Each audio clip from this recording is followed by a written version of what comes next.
Just a few minutes left for the market closing, and what we are seeing is that the Nifty is turning a bit volatile indeed. We are actually at the day's lowest point, slipped below that 24,300 mark, as well as when it comes to Nifty Bank, a bit of a profit booking still taking place. More than 300 points of cut is what we are witnessing. Tomorrow is definitely a trading holiday, so maybe just before that we are seeing a bit of an unwinding happening. But the breadth of the market at the closing, towards the closing, is not looking that great because the advance and decline ratio is not holding up well. And internationally, I believe that dollar index is once again surging, now nearing that 99 odd mark, even surpassed that. So we have to wait by and see that when we open on Friday where that dollar index is. But well, of course, yes, we are just getting weaker tick by tick.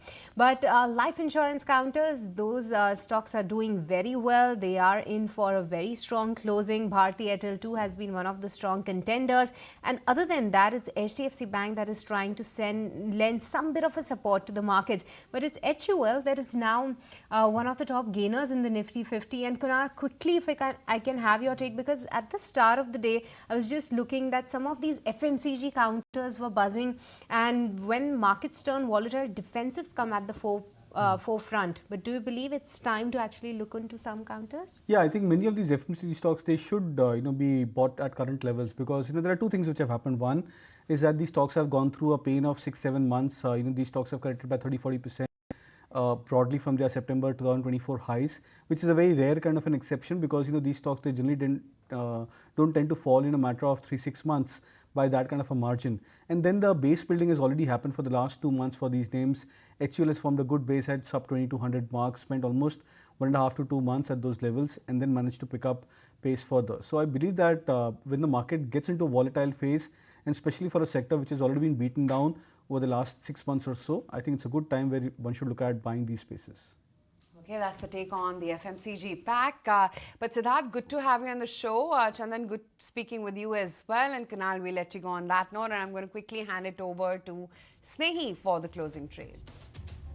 Well, absolutely. Lackluster is the kind of trading session we've seen today. In fact, now we are even below the 24,300 mark. That's a level we had managed to sustain for the rest, for the most part of the trading session. But now 0.2% cut seen on the Nifty. Similar can be said for the Sensex as well. 0.1% cut coming over there as well. Advanced decline ratio very steeply in favor of the declines today. You have the India Wix that was also spiking up almost 6% at one point. There it is, 6% uptick on India Wix. Nifty Bank is also up, is down 0.7%, so pressure seen on the banking index as well. If you take a look at some gainers and losers today, HDFC Life, Maruti Suzuki, Bharti Airtel, SBI Life, Sun Pharma. Select names that have done very well for the Nifty, gains anywhere between 1 and 4%. On the flip side, Bajaj Twins, continue to put some pressure on the index today. Bajaj Finserv as well as Bajaj Finance, a cut of north of 5% coming in on both of these names. Trent continuing to languish on the back of soft like-for-like growth, a 4% cut on that front. Tata Motors down 3%, SBI down 3% as well. Let's take a look at the broader markets. Nifty mid-cap and small-cap, both of them bleeding away in the trading session. Deeper sell-off intensified on that front. A 1% cut coming in on the mid-cap index and almost a 2% fall coming in on the 2% fall is now what we have seen on the small cap index as well. Let's take a look at some sectoral gainers and losers today. Realty and Pharma, the only two sectors in the green, buoyed by names like Godrej Property, Lodha, Soba, DLF for the real estate space. Sun Pharma did pretty well for Pharma. On the flip side, you have media, PSU banks, energy, bank, metal, IT, FMCG and auto in that pecking order from most to least losers. Very quickly, let's talk about some quick earnings candidates. Greaves Cotton, exceptionally good set of numbers coming in. That stock was up 7 or 8% today. Seat also good set of numbers coming in. Guidance also looking very healthy, where estimates have been maintained going ahead. Jefferies has maintained a buy rating on CG Consumer. That stock did well.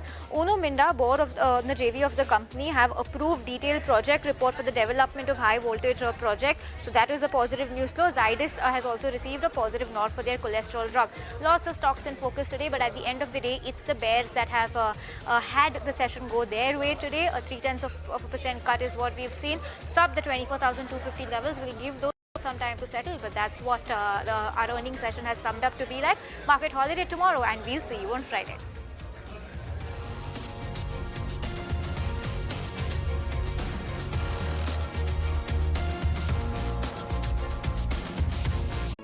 If you like this video, then like, share and subscribe to ET now.